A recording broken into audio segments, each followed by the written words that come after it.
እንኳን ለእመቤታችን ለልደታ ማርያም ወርሃዊ መታሰቢያ በዓል እንዲሁም በዚህች ዕለት ታስበው ለሚውሉ ቅዱሳን ወርሃዊና ዓመታዊ በዓላቸው በሰላምና በጤና አደረሳችሁ። ከዚህ በመቀጠል የልደታ ማርያምን ታሪክ በሚከተለው እናሰማለን። የሰው ልጅ ከፈጣሪው ጋር የታረቀበት ድንቅ ታሪክ የሚጀምረው ከናዝሬቱ ቅዱሳን ባልና ሚስት ከኢያቄምና ሐና ቤት ነው። እነዚህ ደጋግ ሰዎች በዘመኑ በነበሩት አይሁድ ትልቅ የሞራልና የማህበራዊ ጫና ውስጥ ይኖሩ ነበር። በወቅቱ ልጅ አለመውለድ እንደ ትልቅ ኃጢአትና የእግዚአብሔር ቁጣ ተደርጎ ይቆጠር ነበር። ሰዎች ዝቅ አድርገው ያዩዋቸው ነበር። በተለይም ወደ መቅደስ ሄደው መስዋዕት ለማቅረብ ቢመሞክሩበት የአይሁድ መሪዎች መልካም ፍሬ የሌላችሁ በማለት መስዋዕታቸውን ውድቅ ያደርጉባቸው ነበር። ይህ ታላቅ ስድብና ሐዘን ቅዱሳንን ወደ ተስፋ መቁረጥ አልመራቸውም። ይልቁንም ንጽሕናቸውን ጠብቀው በጾምና በጸሎት ወደ ፈጣሪ ማልቀስን መረጡ። እግዚአብሔር ክብራቸውን እንዲመልስና የትውልድ መሳለቂያ ከመሆን እንዲያድናቸው ሌሊትና ቀን ይማጸኑ ነበር። በጸሎታቸውን ውስጥ ጌታ ሆይ ማኅፀናችንን ከፍተህ የምታጸናን የልጅ ስጦታ ብትሰጠን ያንን ፍሬ ለቅዱስ ቤትህ አገልግሎት በዕድሜው ሙሉ እንሰጥሃለን በማለት ታላቅ ስዕለትን ተሳሉ። የጸሎት ምላሽና የመልአኩ ብስራት ሰማያትን የቀደደው የጽንሰት ምስጢር። ሁሉን የሚመለከተው የፈጣሪ ዓይን የእነዚህን ቅዱሳን እንባ አየ። ወደ እያንዳንዳቸውም የደስታ ዜና የሚያበስር መለኮታዊ መልእክተኛ ተላከ። ቅዱስ ኢያቄም በሰዎች ስድብ ልቡ ተሰብሮ ወደ ተራራ ሄዶ በጾም ሳለ የብርሃን መልአክ በድንገት ተገለጠለት። መልአኩም ኢያቄም ሆይ ሐዘንህ አብቅቷል፣ ጸሎትህም ተሰምቷል። ሚስትህ ሐና የዓለም ሁሉ መመኪያ የምትሆን ሕፃንን ትጸንሳለች አለው። በተመሳሳይ ቅጽበት በቅድስት ሐና በቤቷ አትክልት ስፍራ ውስጥ ሆና የአዕዋፋትን ጎጆ እያየች በሐዘን ስታለቅስ የብርሃን መልአክ ተገልጦ እርሷም ታላቅ እናትን እንደምትወልድ አበሰራት። ከዚህ ሰማያዊ ቃል ኪዳን በኋላም ቅድስት ሐና ነሐሴ 7 ቀን የወላዲተ አምላክን ጽንሰት በማኅፀኗ ተቀበለች። ይህ ጽንሰት የሰውን ፍላጎት ያሸነፈ በፈጣሪ ልዩ ተአምርና በረከት የተደረገ ድንቅ ክስተት ነበር። የምስራቹ የልደት ዕለት። የመውለጃዋ ወራት ሲቃረብ ቅድስት ሐና ከአይሁድ ወገኖች ምቀኝነትና ክፉ ዓይን ለመራቅ ስትል ወደ ሊባኖስ ተራራዎች ተጓዘች። በዚያም በተቀደሰው ስፍራ ግንቦት 1 ቀን ፍጹም የንጽሕና ማኅደር የሆነችውን እመቤታችንን ቅድስት ድንግል ማርያምን ወለደች። እርሷ ስትወለድ ከተፈጥሮ በላይ የሆነ መለኮታዊ ብርሃን በቦታው ላይ አበራ። ቅዱሳን መላእክትን በሰማያዊ ዝማሬ አካባቢውን ሞሉት። እርሷ በተወለደችበት ቅጽበት ታላላቅ ተአምራትን ተገለጡ። ከእነዚህም መካከል የቅድስት ሐና ዘመድ የነበረችና ማየት የተሳናት አንዲት ሴት ሕፃኗን በደስታ ስትዳስስ ዓይኖቿ ወዲያውኑ የበሩላት ታሪክ ተጠቃሽ ነው። በዚህም ምክንያት በቅዱሳን ወላጆች ላይ የነበረው የሰዎች ነቀፋና ስድብ ሙሉ በሙሉ የተወገደ፣ ቤታቸውም በክብርና በታላቅ ምስጋና ተሞላ። ማርያም የሰው ልጅ መሰላል እስከ መግለጽ የደረሰው የስዕለት ፍጻሜ። ወላጆቿ ለዚህ የሰማይና የምድር ንግሥት ለሆነችው ሕፃን ማርያም የሚለው ስም ሰጧት። የስሟ ትርጓሜውም የተመረጠች መለኮታዊ ስጦታ እንዲሁም የሰው ልጅ ወደ ሰማይ የሚወጣባት መሰላል ማለት ነው። ይህች ሕፃን ዕድሜዋ 3 ዓመት ሲሞላት ቅዱሳን ወላጆቿ አስቀድመው የተሳሉትን ስዕለት ለመፈጸም ወደ መቅደስ ወሰዷት። ማርያምም የአምላክ ፈቃድ እስከሚፈጸም ድረስ በመቅደስ ውስጥ በንጽሕናና በቅድስና ማደግ ጀመረች። የእመቤታችን ማርያም ልደት። የሰው ልጅ ከእርግማን ወደ በረከት የተሻገረበት የአዳም ተስፋ የተፈጸመበት ታላቅ ዕለት ነው። ቤተ ክርስቲያናችንም ይህንን በዓል ግንቦት 1 ቀን በታላቅ ክብርና መንፈሳዊ ደስታ ታስባለች። የእርሷ ሰማያዊ አማላጅነትና ረድኤት ከሁላችን ጋር ይሁን፣ አሜን። ከዚህ በመቀጠል በሐምሌ 1 ቀን የሚነበበውን ስንክሳር እንደሚከተለው እንሰማለን። ቅዱስ አግናጢዮስ ምጡዕ ለአበሳ። ሐምሌ 1 ቀን በዚህች ቀን የሊቀ ጳጳሳቱ የአግናጢዮስ የሰማዕትነቱ መታሰቢያ በዓል ነው። ይህም ቅዱስ የወንጌላዊው ቅዱስ ዮሐንስ ደቀ መዝሙሩ ነው። በስብከተ ወንጌልም በማገልገል ከእርሱ ጋር ብዙ አገሮችን ዙሮ አስተምሯል። ከዚህም በኋላ በአንጾኪያ አገር ላይ ሊቀ ጵጵስና ሾመው። በውስጥ ዋመሰ ሕይወትሰ የሆነ የወንጌል ትምህርት አስተማረ። ብዙዎችንም እግዚአብሔርን ወደ ማወቅ መለሳቸው። የክርስትና ጥምቀትንም አጠመቃቸው። በትምህርቱም ልቦናቸውን አበራላቸው። ከዚህም በኋላ ጣዖትን ለሚያመልኩ ስህተታቸውን በገለጠላቸው ጊዜ ተቆጡ። ወደ ከሃዲው ንጉሥ ወደ ጠራቢዎስ ሄደው ከሰሱት። እንዲህም አሉት፣ አግናጢዮስ የአማልክቶችህን አምልከሽ ይሽራል እኮን፣ ሰዎችንም እያስተማረ ክርስቶስን ወደ ማመን ያስገባቸዋል። በዚያንም ጊዜ ወታደሮች ልኮ ወደ እርሱ አስመጣውና አግናጢዮስ ሆይ ለምን ይህን አደረግ? የአማልክቶችን አምልኮስ ለምን ሻር? ሰዎችን ሁሉ እግዚአብሔር ወደ ማምለክ አስገብታቸዋልና አለው። አግናጢዮስም ንጉሥ ሆይ ቢቻለኝስ የክብር ባለቤት ወደሆነ ወደ ክርስቶስ አምልኮት ባስገባሁህ ነበር አለው። ንጉሡም ይህን ነገር ትተህ ለአማልክቶቼ ሰዋ፣ አለዚያ በታላቅ ስቃይ አሰቃይሃለሁ አለው። በእኔ ላይ የምትሻውን አድርግ፣ እኔ ግን ለረከሱ አማልክቶች አልሰዋም። ስቃይንህም እሳትም ቢሆን አንበሳንም ቢሆን አልፈራም። ከሕያው ንጉሥ በክርስቶስ ፍቅር ልትለየኝም አትችልም አለው። ይህንንም ሲሰማ ንጉሡ ተቆጣ፣ ያሰቃዩትም ዘንድ አዘዘ። በተለያዩ በብዙ ስቃዮችም አሰቃዩት። በእጆቹም ውስጥ እሳት አድርገው ከእጁም ጋር በጉጠት ይዘው አቃጠሉት። ከዚህም በኋላ በዲንና በቅባት እያነደዱ ጎኖቹን አቃጠሉ። በሽቶሎችም ስጋውን ሰነጠቁ። ከማሰቃየትም በደከመው ጊዜ የሚያደርጉበትን እስኪማከሩ ድረስ ከወህኒ ቤት ጨመሩት። ብዙ ቀኖችም በዚያ ኖረ። ከዚህም በኋላ አስታወሱት። ከወህኒ ቤትም አውጥተው በንጉሡ ፊት አቆሙት። ንጉሥም አግናጢዮስ ሆይ አማልክቶችን ብታያቸው ውበታቸው ባማረህ ነበር አለው። ቅዱስም ንጉሥ ሆይ አንተ በክብር ባለቤት ክርስቶስ ብታምን ሙቶችን የምታስነሳቸው በሽተኞችንም የምትፈውሳቸው ባደረገህ ነበር። ንጉሡም ለፀሐይ ከመስገድ የተሻለ የለም አለ። የከበረ አግናጢዮስም መንግስቱ የማያልቀውን ፈጣሪ ዝተህ ለተፈጠረ ፀሐይ ትሰግዳለህን? ብሎ መለሰ።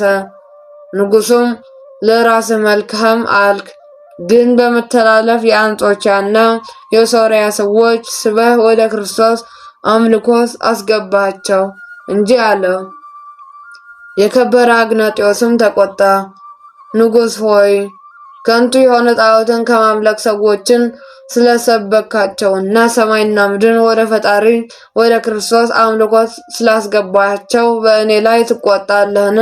ለረከሱ ጣዖቶችስ እንድሰዋ ታዘኛለህን? እኔ ግን ቃልህን ተቀብዬ ለሰይጣናት አልሰዋም። ለእውነተኛ አምላክ ለአብ ለወልድ ለመንፈስ ቅዱስ እሰዋለሁ እንጂ አለው። በዚያንም ጊዜ ንጉሥ ተቆጣ።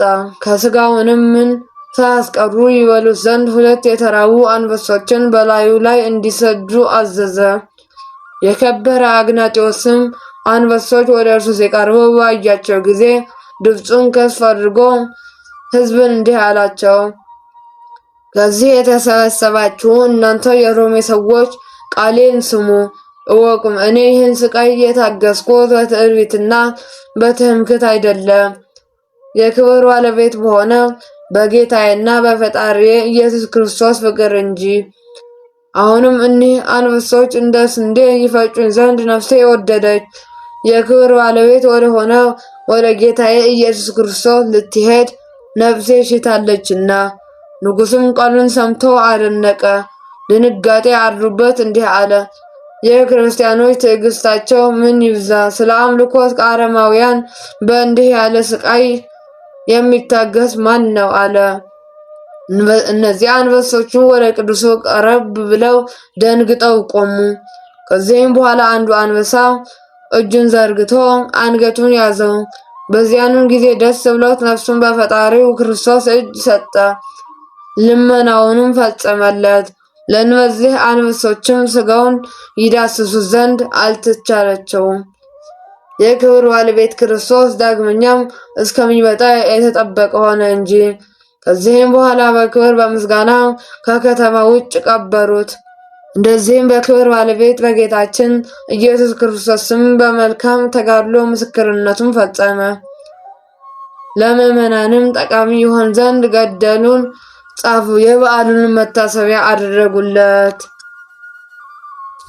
የሰማዕቱ ቅዱስ አግናጢዮስ በረከት ረድኤት አማላጅነት ከሁላችን ሕዝበ ክርስቲያን ላይ ጸንቶ ለዘላለሙ ይኑር አሜን። ከዚህ በመቀጠል የቅድስት ቅፍሮንያን ገድሏን በሚከተለው እናሰማለን።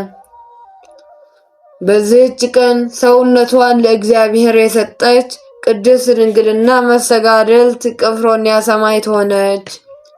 እርሷም በደናግል ገዳም ቁጥራቸው 50 ለሆኑ ለደናግሉ እመምኔት እህት ነበረች።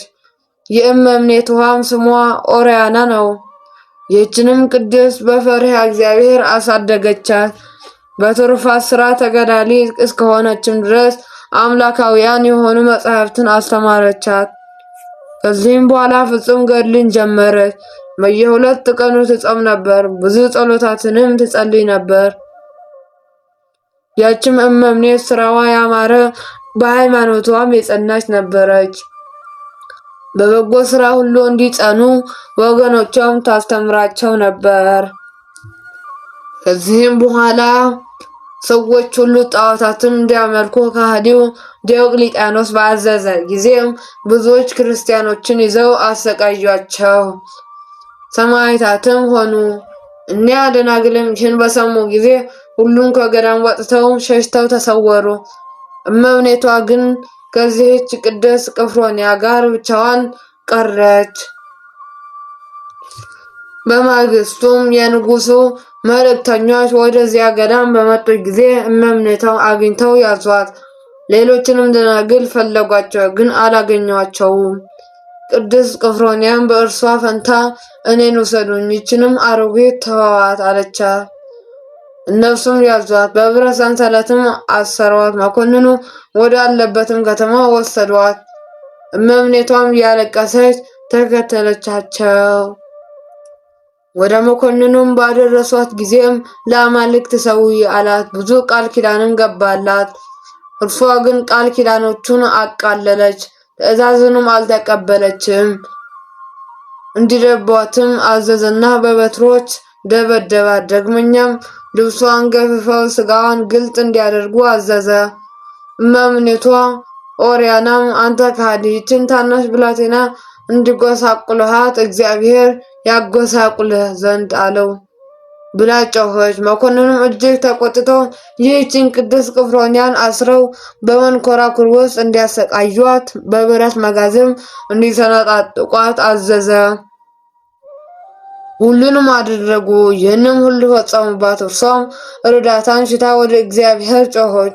ወዲያውኑ ከሕመሟ ሁሉ ድና ምንም ጉዳት እንዳልደረሰችባት ሆነች። ከዚህም በኋላ ደግሞ ምላሷንና የሕይወቷን ሕዋሳቷንና ሁሉ ቆረጡ፣ ጥርሶቿንም ሰበሩ። ክብር ይግባውና መድኃኒታችን ኢየሱስ ክርስቶስም ያለ ሕማም አስነሳት። መኮንኑም እሷን ማሰቃየት በሰለቸው ጊዜ ራሷን በሰይፍ እንዲቆርጡ አዘዘና ቆረጣት። በመንግሥተ ሰማያትም የሰማዕትነት አክሊልን በክብር ተቀዳጀች።